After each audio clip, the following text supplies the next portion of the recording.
Je vais maintenant accueillir en duplex le général Pierre de Villiers. Merci d'être à nos côtés, merci de nous faire partager votre expérience générale. Quand on pense à l'armée par rapport à la logique de cohésion, on pense discipline, on pense respect de la hiérarchie, on pense valeurs partagées, on pense évidemment cohésion. Est-ce que l'armée, c'est un univers dans lequel l'exigence de cohésion revêt un sens particulier à vos yeux ?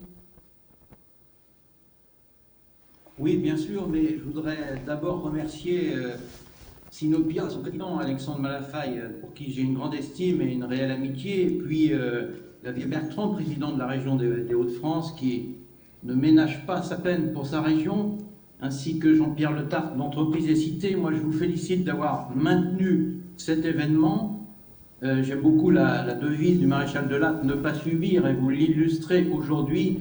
En maintenant, quelles que soient les difficultés, elles sont réelles. Alors, la cohésion, c'est une exigence essentielle pour la performance, évidemment. Dans la crise, plus que jamais, car la pression, la peur sont mauvaises conseillères et sont source, bien souvent, d'isolement, de repli sur soi. Quand la crise se tend, moi j'ai remarqué ça à chacune des crises et j'en ai géré un paquet, il faut cultiver la fierté d'appartenance, le sens du collectif. Nous en aurons besoin dans les semaines et les mois qui viennent, incontestablement, dans notre société, dans nos entreprises, dans nos associations, dans tous les domaines. Et c'est précisément pour cela que j'ai publié mon livre « L'équilibre est un courage » qui vise à expliquer pourquoi il est urgent de nous réconcilier et de cultiver notre unité. Vous en parliez à l'instant. Alors dans l'armée, la cohésion, la fraternité sont des valeurs consubstantielles avec l'état militaire. Moi j'ai appris ça le premier jour quand je suis arrivé à Saint-Cyr, vous savez, en 1975. On m'a dit, fais chez le coiffeur, jusque-là pas de surprise. Ensuite on m'a dit, tu vas te mettre en treillis, première fois que je mettais les rangers aux pieds. Puis après, avec une vingtaine de mes camarades élèves officiers, on nous a fait courir autour d'un bois qui s'appelait le Bois Nord, ça faisait à peu près 400 mètres. Un tour, 2 tours, 10 tours. Et puis, à un moment, l'instructeur est venu à mes côtés et m'a dit, toi, tu cours bien, tu es un chameau coureur, tu vas prendre le sac de ton camarade parce qu'il ne suit pas. On court ensemble, on arrive ensemble. J'ai pris le sac, un sac devant, un sac derrière, j'ai terminé épuisé. Et je me disais, c'est quand même injuste. Je cours bien, on me donne 2 sacs. Celui qui court mal, il termine et il est beaucoup moins essoufflé que moi. L'instructeur arrive et me dit, tu as compris pour ton premier jour une chose essentielle. Garde-la en tête. On part ensemble, on arrive ensemble. Le souci du plus faible, du plus petit, c'est ça que tu devras conserver. Alors vous savez, ça m'est resté, quand ça rentre par les pieds, ça reste peut-être plus longtemps dans la tête, je m'en souviens bien. J'ai compris ce jour-là la fraternité et la cohésion. Donc c'est ça la cohésion dans l'armée, c'est le fait qu'on est tous certains qu'on ne laissera jamais personne sur le bord de la route, jamais personne derrière soi. Oui, bien sûr, c'est ça qui est fondamental. Vous savez, quand on part au combat, on peut y laisser sa peau et on doit compter sur son camarade. Un jour, j'ai décoré aux Invalides un jeune qui était allé sortir son camarade sous le feu. Et je lui dis bravo, vous êtes un héros. Et je me souviens de cette décoration particulièrement parce qu'il me répond non, je ne suis pas un héros. Un général chef d'état-major contredit par un soldat avec 2 ans de service, c'est assez rare. Et il me dit, non, j'ai voulu rendre à la France ce qu'elle a donné à mon grand-père, l'accueil. Et vous voyez, il était allé chercher sous le feu son camarade, et quand nous partons ensemble au combat, nous savons que nous pouvons compter sur celui qui est à côté, qui n'est pas simplement quelqu'un qui travaille avec vous, qui est un frère d'armes. Est-ce que le fait de pouvoir aller jusqu'au sacrifice suprême, qui est celui en fait de donner sa vie pour sa patrie, pour son pays, est-ce que ça aussi, ça génère automatiquement de la cohésion ? Le sens de la mission. Aujourd'hui, c'est vrai que dans notre société, dans nos entreprises, partout, on cherche le sens. On cherche cette cohésion. Pour être savant, on le dit en anglais, ça fait moins con, on dit purpose. Toute personne veut chercher son essentialité au service de sa mission, du collectif. Dans l'armée, tout processus de décision respecte ce sens. Alors, il y a 4 étapes, et c'est pour ça que ça marche bien. Quand on décide quelque chose, il faut concevoir, il faut avoir une stratégie, une vision, et que ce soit clair pour que les gens puissent avancer en sachant où ils vont. Oui. Après, concevoir, c'est convaincre. On oublie souvent cette étape. Vous savez qu'il faut que les gens, ils entendent, ils comprennent avant d'exécuter correctement. Cette phase de conviction, elle est fondamentale. Ensuite, il faut conduire sans changer de cap, mais en gérant les aléas, le terrain, l'ennemi, la météo. C'est pareil dans la vie quotidienne, il y a des aléas, on les gère, mais on ne change pas de cap. Et puis, la dernière étape, c'est contrôler. Contrôler sans être un contrôle tatillon, mais un contrôle qui apporte des choses nouvelles. Ce qu'on appelle le retour d'expérience dans l'armée. Donc, la règle des 4C, concevoir, convaincre, conduire, contrôler, c'est la meilleure garantie pour que les gens comprennent le sens de la mission. Dans la Légion étrangère, on a cette belle devise, cette phrase magnifique, la mission est sacrée. Alors, à l'inverse, quand on ne comprend pas la mission, ça donne ce que j'en fous souvent quand je vais dans des conférences, dans des dédicaces, voir les entreprises, les jeunes. On marche sur la tête, mon général. Je n'y comprends rien. Où suis-je dans tout ça? Vous voyez? C'est ça la différence à l'inverse. Il y a quelques minutes, on évoquait avec Xavier Bertrand le déficit de confiance envers la parole publique. Quand on parle de l'armée, on a le sentiment qu'il n'y a jamais de méfiance envers l'armée, qu'il n'y a pas de défiance en fait envers les chefs dans l'armée. Comment est-ce que vous expliquez cela? Et est-ce qu'il y a des recettes qui sont transposables aux civils? Alors l'armée n'est pas un modèle transposable parce que la spécificité militaire est quand même très particulière, mais l'armée est un bon modèle. Tout n'est pas parfait, bien évidemment.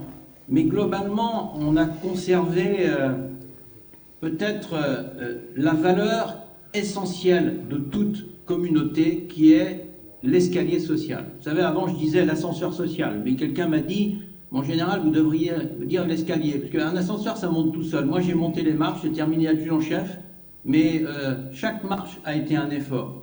L'escalier social, c'est fondamental. C'est une des raisons pour lesquelles l'armée est une institution qui tient debout encore. Et ensuite, c'est une institution de valeurs, au pluriel. Des valeurs qui font que les jeunes, 25 000 par an, viennent chez nous. Alors, on peut les citer rapidement.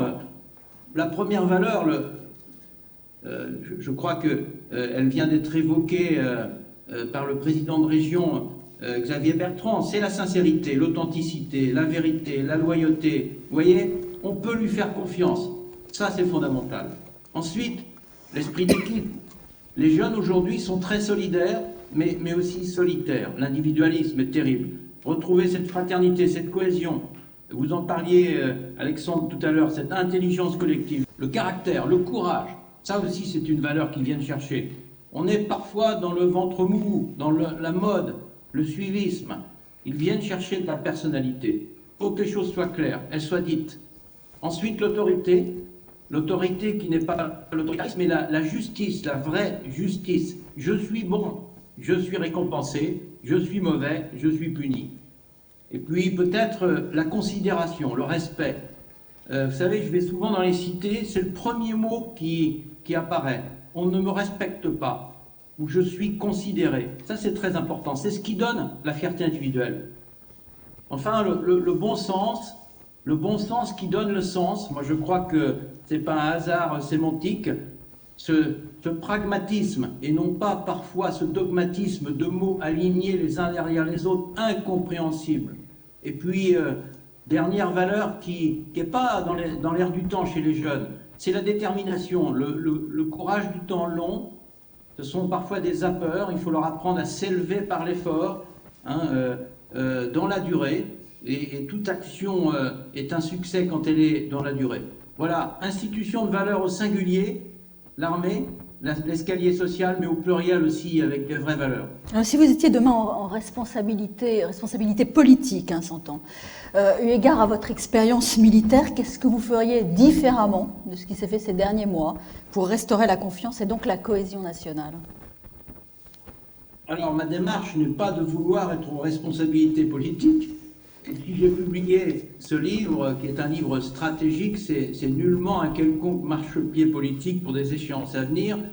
Alors, plus je le dis, moins on me croit. Donc, c'est pourtant la vérité. Mais je ne sais pas comment le dire autrement. Ma démarche, c'est d'inspirer nos dirigeants, de participer au débat, ce que je fais ce matin, de participer à la transformation de notre société, de contribuer à transmettre modestement mon expérience en termes de gestion de crise. Et aujourd'hui, on cumule les crises. Vous l'avez évoqué, la crise sanitaire, mais aussi la crise sécuritaire avec le terrorisme islamiste radical, la crise économique avec les difficultés de la mondialisation, la crise sociale, nous y étions bien avant la crise sanitaire, la crise politique avec cette crise de l'autorité, ce fossé qui s'est creusé, et puis l'univers éminemment instable géostratégique avec le retour des États-puissances et ce terrorisme.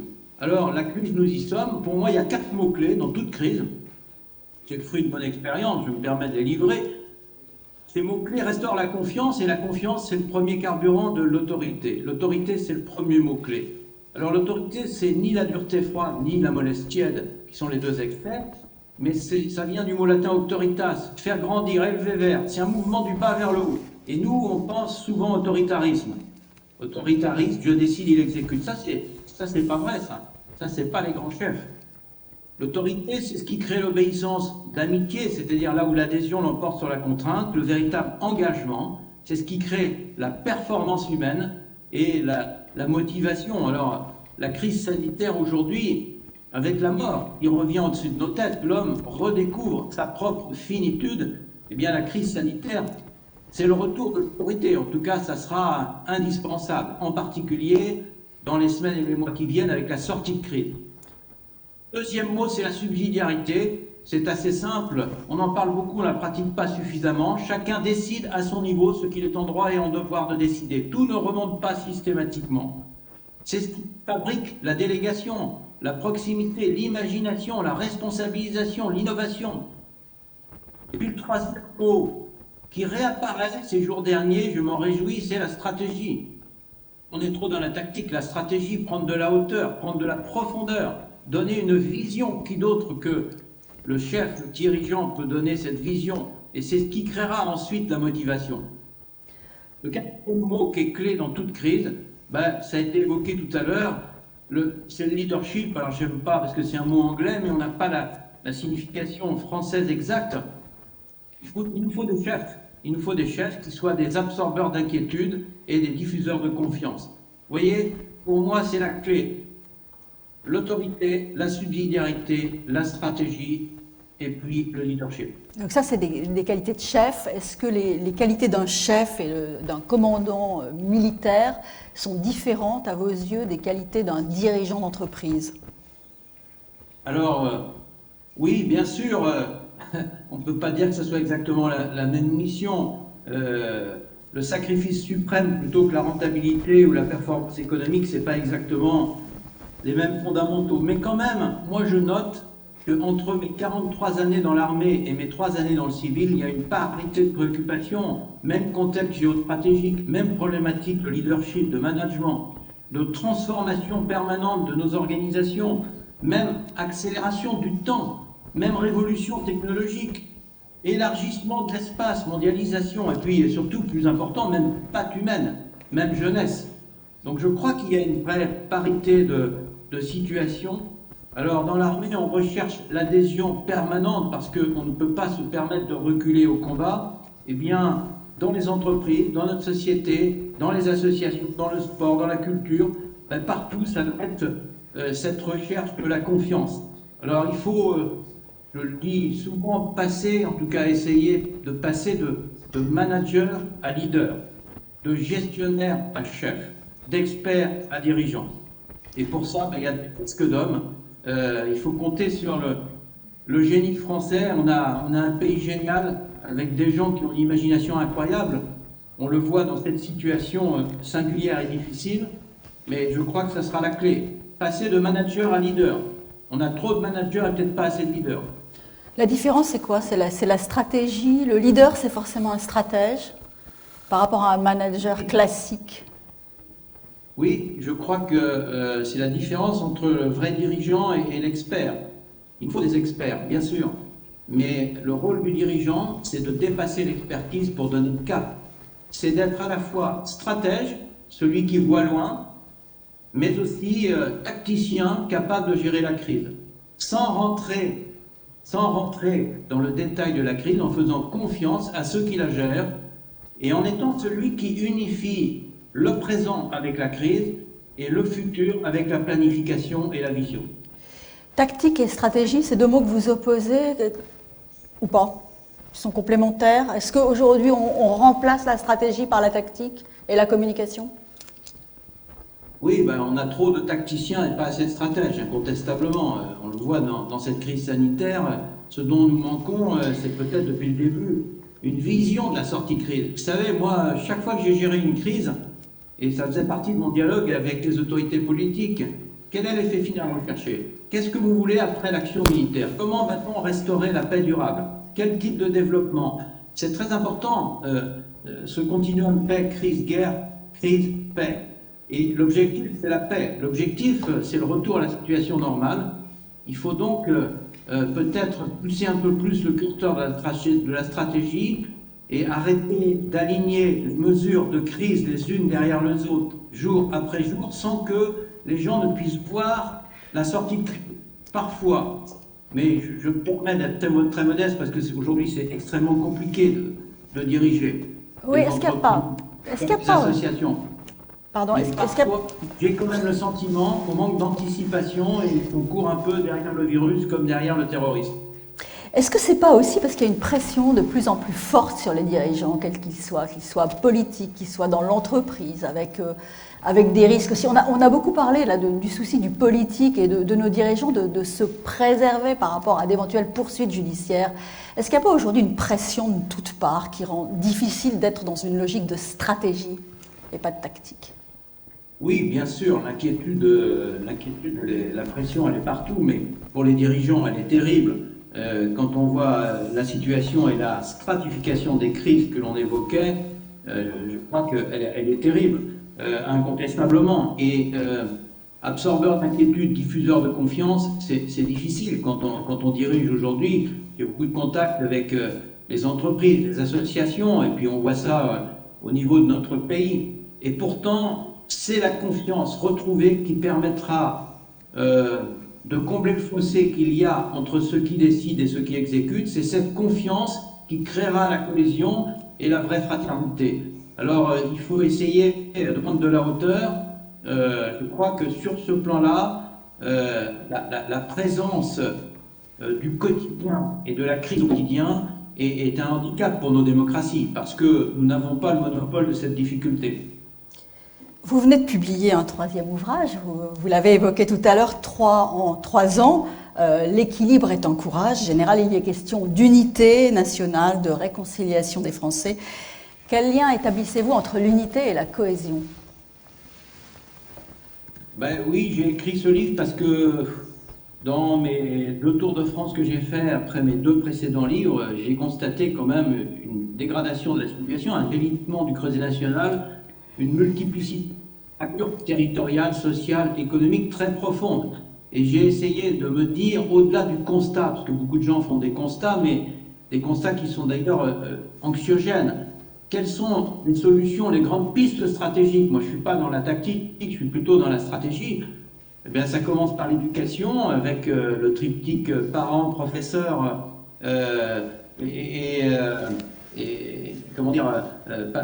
parents, professeurs, enfants, et puis l'intergénérationnel, ce lien qu'on a un peu perdu, et puis la réconciliation entre le régalien et le social, entre le social et l'économie, entre l'économie et l'écologie, le problème des cités qu'il va falloir aussi réconcilier. Il y a beaucoup de sujets aujourd'hui, de grands sujets dans notre pays, dans notre société, qui sont traités dans un climat de violence et d'anxiété. Je crois qu'il est temps, de faire halte au feu, de prendre un peu de calme et de hauteur face à tous ces facteurs de pression qui pèsent et que j'ai évoqués. Alors, entre cohésion et unité, la cohésion, c'est le chemin vers l'unité. C'est la cohésion qui crée l'unité.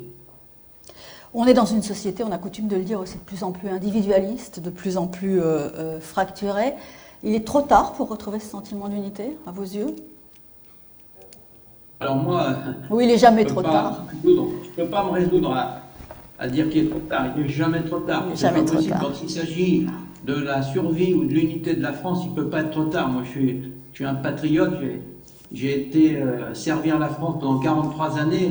Et donc, je ne peux pas me résoudre à ça. Vous savez, c'est la phrase du maréchal Leclerc. Pour le service de la France, ne me dites pas que c'est impossible.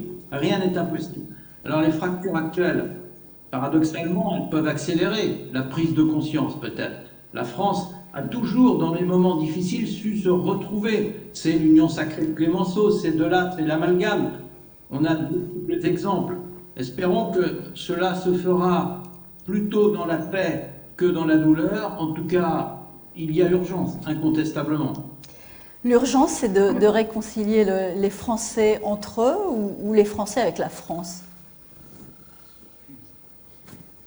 En préférant, moi je crois que l'urgence, si on veut réconcilier les Français avec la France avec elle-même, on peut dire ce qu'on veut, mais si on veut apaiser le climat social, si on veut retrouver notre creuset national qui est singulièrement délité, et ça ne date pas d'aujourd'hui, il faut préférer, c'est le dernier chapitre de mon livre, c'est le plus important, il faut préférer la bienveillance à la polémique, l'exigence à la faiblesse, la concorde à la discorde, la confiance à la défiance, le nous-je, la réconciliation à la division.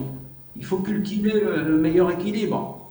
Et c'est difficile un équilibre, c'est un chemin étroit, c'est pas une faiblesse, c'est pas une mollesse, c'est une ligne de crête entre les droits et les devoirs, entre la fermeté et l'humanité, entre le bonheur individuel et la vie collective, entre la liberté et l'ordre, et je pourrais continuer. En revenant systématiquement à ce qui nous unit et à ce qui nous dépasse, c'est simple. Un critère essentiel, c'est l'amour de la France. Pour moi, c'est cette belle phrase de Camus que j'ai repris, l'équilibre est un courage. Général, il y a énormément de questions des personnes qui nous écoutent sur YouTube. Donc, Joséphine Staron vient d'arriver pour vous les poser.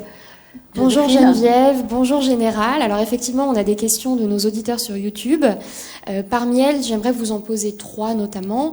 La cohésion dans l'armée n'est-elle pas facilitée par une organisation claire et une hiérarchie forte? Et de ce fait, est-ce que ce n'est pas plus compliqué dans le civil d'avoir une véritable cohésion? Oui, c'est sûr que l'approche verticale militaire a cet avantage qu'on sait qui commande qui et il y a une certaine forme de clarté de la hiérarchie. Comme dit la phrase, la hiérarchie est une science exacte. C'est plus difficile dans le monde civil, je le vois, dans l'entreprise en particulier, où il y a une organisation plus horizontale parfois. Mais moi, j'ai essayé de donner un peu de dimension horizontale pour éviter les silos dans l'armée. Il faut peut-être donner un peu de vertical dans la société civile. Vous savez, c'est la convergence des deux. Là aussi, c'est l'équilibre. Après, je crois que tout ça est une affaire d'hommes. Moi, je pense que ces dernières années, on a oublié un peu trop. Et c'est pas partout pareil, ça dépend des endroits. La personne. Quelles sont les conséquences des décisions que je prends sur la personne? Vous voyez, souvent, l'État est devenu la finalité et la nation le codicile. Dans les entreprises, la seule finalité, trop souvent, c'est la performance économique et la satisfaction de l'actionnaire et pas assez les conséquences sur le client ou le salarié. Là aussi, il y a un équilibre à trouver. Je crois que dans l'armée, on a conservé, pour une raison, c'est notre mission. Si on y va ensemble et on ne recule pas. On a conservé cette place de la personne, l'homme, la femme, comme première préoccupation. Merci, Général. Encore une question. Quelle différence faites-vous entre vision et mission? La vision, c'est ce qui va conditionner la mission. Et c'est vrai qu'au plan sémantique, il y a la même racine. Je crois que si vous n'avez pas de vision, vous ne pouvez pas confier des missions claires. La mission est sacrée. Le terme de mission dans l'armée, c'est ce qu'on appelle l'effet majeur, qui est l'action qui permettra de gagner sur un ennemi, sur un terrain et dans un délai prescrit. Et la mission, elle découle d'une vision et d'une analyse, qu'on appelle la méthode de raisonnement tactique, de l'ennemi, du terrain, des différents facteurs qui conditionnent la victoire. Et cette vision, parfois, elle n'est pas suffisamment claire, elle est dans un projet stratégique qui n'est pas suffisamment travaillé. Et à ce moment-là, la mission ou les missions qui conditionnent la réussite pour atteindre cette vision ne sont pas claires non plus. Je crois que c'est ça dont on manque. C'est la vision. Et la vision, elle voit loin et haut. Et nous sommes trop souvent tirés vers le bas, vers la pression du quotidien, vers la dépêche d'agence de l'après-midi, vers la conférence de presse du lendemain, vers la gestion de crise de l'urgence, et on oublie la priorité. Il faut peut-être remonter d'un cran les différentes responsabilités, parce que seul le chef peut donner la vision qui conditionnera la mission. Est-ce que les réseaux sociaux changent, de votre point de vue, quelque chose dans la manière dont le chef se comporte? Vous parliez des yeux fixés sur la conférence de presse du lendemain, la dépêche d'agence. Est-ce que c'est pas aussi les yeux fixés sur Twitter, Facebook? Oui, bien sûr, vous avez raison. La société a profondément changé.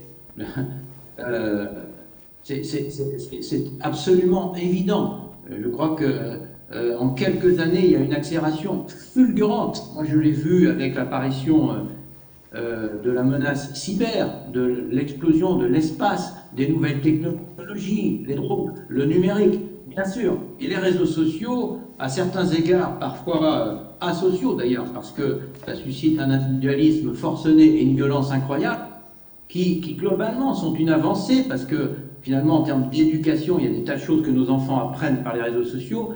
Les réseaux sociaux, c'est comme tout, on ne discute pas de son époque, bien sûr, mais on la façonne et on la maîtrise. Et je crois que là, il y a un vrai débat sur la façon qu'on peut maîtriser pour l'éducation de nos jeunes les réseaux sociaux. Mais oui, c'est une autre société. Et les réseaux sociaux, c'est la culture de l'instantané, la culture de l'émotion, la culture de l'immédiateté, bien sûr, et une forme d'exigence permanente au quotidien. Et c'est pour ça qu'il faut reprendre de la hauteur.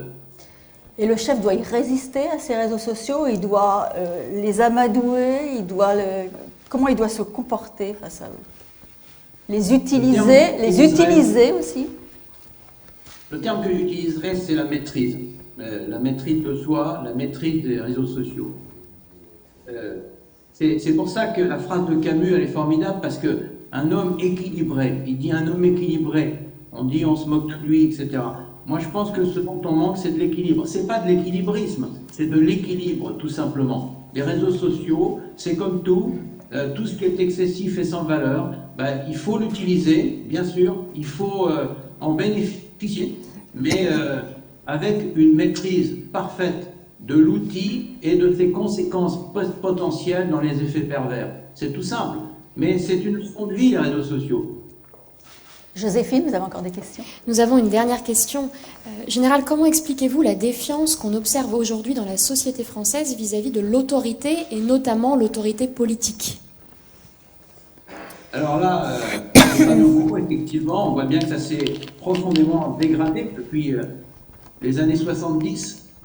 Je pense que il y a eu plusieurs étapes, mais il y a peut-être une chose qui a trop disparu de notre société, et c'est vrai pour la formation de nos gens en école, pour réapprendre l'exemplarité. Si vous voulez, si vous n'êtes pas totalement exemplaire, vous n'êtes pas crédible. C'est une qualité indispensable d'un bon chef. C'est pas suffisant, c'est indispensable, c'est éliminatoire. On a assisté ces dernières années, c'est pas simplement vrai dans la politique, c'est vrai dans l'entreprise, partout, à un manque d'exemplarité. C'est très exigeant, l'exemplarité. On ne peut pas demander à ces gens de faire quelque chose si on fait le contraire. Après, il y a d'autres qualités, il y a le courage, il y a l'humilité, il y a la modestie, il y a le dévouement aux autres, il y a le sens du service, etc. Mais c'est peut-être ça qui a entamé la confiance. Et puis ensuite, il y a un deuxième point, c'est le décalage entre ce qui est dit et ce qui est fait. Bien souvent, Il y a des tas de choses qui sont dites, et finalement, il ne passe rien. Et là, il y a une forme de déception, et c'est comme l'acide sur la verrue plantaire, si vous voulez. Ça ronge la confiance, ça ronge la confiance. Puis la confiance, c'est un capital. Une fois qu'elle est cassée, une fois qu'elle est rompue, c'est très difficile de la faire revenir. Il n'y a pas beaucoup de deuxième chance pour la confiance. C'est pour ça que cette notion de confiance, elle est fondamentale. Il faut revenir à la confiance, il faut sortir de cette société de défiance pour recréer une autorité authentique. On en parlait tout à l'heure et le président a eu totalement raison de rappeler que l'authenticité, la sincérité, c'est un point clé. Je partage ce point totalement et c'est peut-être ce qui manque aujourd'hui encore, l'authenticité. On ne sait pas si finalement la personne qui dit quelque chose le pense réellement ou si c'est un élément de langage, une phase de communication, un artifice, quelque chose d'autre. Moi, je crois qu'il faut revenir à la sincérité, la vérité. La vraie loyauté, c'est de dire la vérité. La vérité vers le bas et la vérité vers le haut. Moi, en tout cas, ça a toujours été mon chemin de liberté. Et la liberté et la vérité, ça va ensemble. Alexandre Malafaille, vous avez une question pour le général de Villiers. D'abord, bonjour mon général. C'est un vrai plaisir de vous retrouver ce matin. Et beaucoup d'honneur, beaucoup de fierté pour nous tous. Merci d'avoir pris du temps. Un instant sur les questions qui touchent à l'exemplarité. On a bien vu dans vos propos que, voilà, en matière de cohésion, le rôle du chef est essentiel. On le voit avec Xavier Bertrand ou encore avec Jean-Pierre Letartre à travers de leurs propos. Mais l'exemplarité, vous y avez donné quelques éléments de langage, si je puis dire, souvent on reproche au chef de ne pas être parfait. Et on est dans un monde où, quelque part, on cherche en permanence cette apparence de perfection. Est-ce que l'exemplarité, c'est la perfection? Ou si vous deviez donner vraiment des conseils à un prochain chef, comment faire, voilà, pour être exemplaire sans peut-être être parfait, ce qui est quand même compliqué? La perfection, elle n'est pas de ce monde. Donc ça commence par là. Et il faut accepter qu'un responsable, quel qu'il soit, un chef d'entreprise, un président d'association, il est comme tout le monde. Il a ses talents, ses qualités et ses défauts. Il a ses caractéristiques. Il faut essayer de minorer les défauts et de valoriser les talents. Et donc l'exemplarité, le premier chemin pour l'exemplarité, c'est l'humilité, c'est la modestie. Ouais, un grand chef, c'est un mendiant d'humilité. Vous ne pouvez pas être exemplaire si vous n'êtes pas modeste, si vous n'êtes pas humble par rapport à vous-même, parce que vous-même, vous devez savoir que vous avez vos propres faiblesses, vos propres pauvretés, vos propres difficultés. Après, l'exemplarité, c'est le regard permanent sur soi-même pour dire ce que je fais, ce que je dis, est-ce qu'il y a une cohérence réelle et est-ce que par rapport à ce que je demande, ce que je demande de faire, je suis en cohérence ou en contradiction. C'est hyper exigeant. C'est pour ça que quand on est au sommet de l'État, au sommet d'une entreprise, on porte ça sur ses épaules en même temps. Et on ne peut pas tout faire comme celui qui est dans l'anonymat. On est sous le feu des regards et des caméras, et c'est tout à fait normal. Donc, c'est très exigeant. L'exemplarité, c'est une exigence au quotidien. Et puis, c'est une humilité de savoir qu'on n'est pas parfait. Mais l'exemplarité, ce n'est pas la perfection. C'est tendre vers la perfection, rechercher la cohérence. La cohérence entre ce qu'on dit et ce qu'on fait, entre ce qu'on est et ce qu'on dit. Cette cohérence de vie. Xavier Bertrand, est-ce que vous voyez une source d'inspiration dans ce que vous écoutez depuis tout à l'heure du général de Villiers? Je ne vais pas prolonger ici un dialogue et des débats que nous avons pu avoir avec le général de Villiers. Je voudrais revenir sur plusieurs choses. Sur la question de l'exemplarité, vous l'avez dit tout à l'heure, général, je pense que c'est étroitement lié au respect. C'est-à-dire que le chef, le leader, doit avoir une attitude respectable. Et il doit aussi respecter les autres. Et là, ça renvoie à une idée qui, pour moi, est très importante, c'est l'idée de justice. Vous pouvez demander des efforts, mais il faut que ces efforts soient justes. La société française est éprise de justice et elle en a besoin comme jamais. Si on ne réussit pas à inscrire son action avec cette idée, je n'ai pas d'idéal, idée de justice, ça ne fonctionnera pas. On ne pourra pas relancer, redresser le pays, réconcilier les Français sans cette justice. C'est quelque chose d'important. Et dans ce qui a été dit par le général de Villiers, je pense que ce qu'il faut à la politique, ce qu'il faut à la France, c'est à la fois une vision, l'exemplarité, et puis surtout des résultats. La crise du politique aujourd'hui, en grande partie, c'est une crise des résultats. C'est parce qu'il n'y a pas de résultats en matière de lutte contre l'insécurité, contre le terrorisme, contre la misère, contre le chômage. C'est ça aujourd'hui qui fait qu'on est dans une telle situation. Et à partir du moment où vous retrouvez des résultats et que vous avez comportement empreint d'exemplarité et vous avez à nouveau une vision, c'est ça qui est important. Et il y a un point aussi qui me semble essentiel dans les interventions, c'est le fait qu'il faut voir loin, voir une stratégie, mais aussi en permanence avoir une action à porter à hauteur d'hommes et de femmes. Je fais mon service militaire général. Ça m'a appris beaucoup de choses. Et il n'y a que la politique qui m'a permis ensuite d'avoir le contact avec autant de personnes aussi différentes. Et je pense sincèrement que ce creuset républicain-là, il nous manque. Il n'y a pas de différence d'origine sociale, c'était le même treillis. Moi, j'étais dans l'armée de l'air, c'était même couleur, bleu. Mais il n'y avait pas de religion, il n'y avait pas d'origine, il n'y avait pas de parti politique. Et je pense qu'il faut absolument recréer aujourd'hui ces moments, ces lieux de creuset républicain.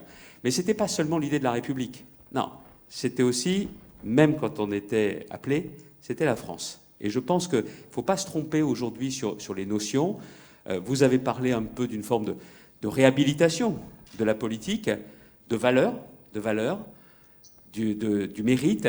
Mais je pense que derrière, la question qui se pose, c'est qu'il faut aussi parler de la France et réconcilier les Français. Et ça, je pense que c'est l'enjeu clé que nous avons devant nous, à la fois dans cette crise qui n'est pas finie, mais aussi pour l'après-crise.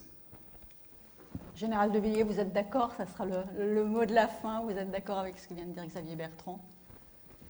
Oui, bien sûr, je crois que c'est fondamental. Il a raison d'insister sur les résultats. C'est un des aspects de la crédibilité de l'action et de la cohérence. Il faut des résultats. Merci beaucoup. Merci d'avoir été avec nous en duplex, Général de Villiers.